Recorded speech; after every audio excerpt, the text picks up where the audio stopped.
Di perkemahan padang rumput, Li Changge menolong seorang gadis budak yang diganggu oleh dua prajurit Ashil. Dua prajurit itu sempat melawan, namun Li Changge dengan cepat melucuti pedang kedua prajurit itu. Kemudian dua prajurit itu pergi. Kemudian Li Changge mengajak gadis budak itu ke perkemahannya. Melihat gadis budak itu makan dengan kotor, Li Changge membantu membersihkan sisa makanan di pipi gadis itu, namun gadis itu langsung membersihkannya. Di lain adegan, Lei Yan, seorang putri yang terlantar, dia diterima tinggal dan bekerja di tempat penenun kain.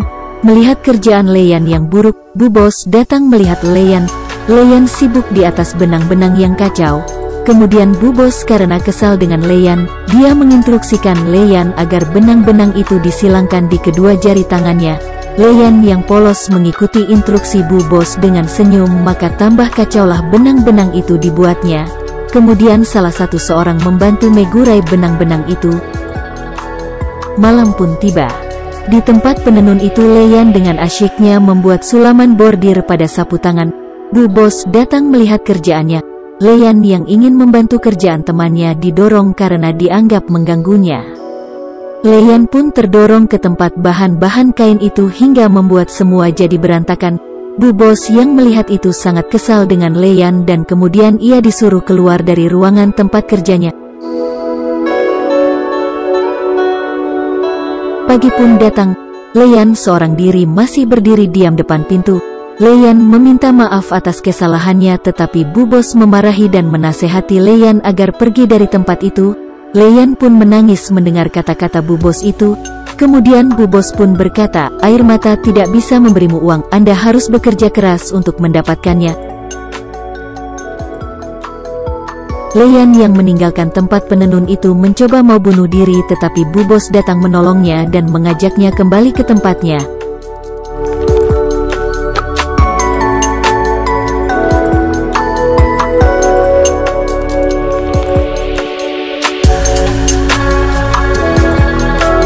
Seorang tuan yang mau mengambil pesanan kain tenunnya melihat sapu tangan buatan Lei Yan yang ada sulaman gambar kelinci itu, tertarik dengannya.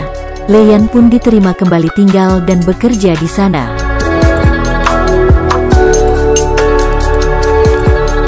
Kemudian di pagi hari yang cerah Lei Yan diminta untuk memindahkan kain wol oleh Bu Bos.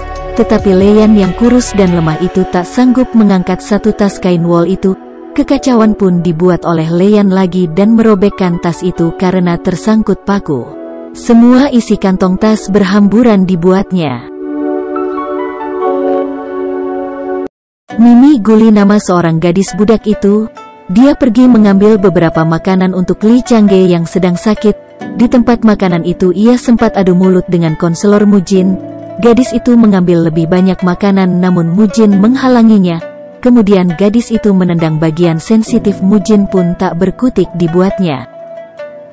Gadis budak itu mengira Li Changge adalah seorang pria. Dia menatap Li Changge dengan tatapan berbeda. Li Changge mengenalkan diri kepada gadis budak itu.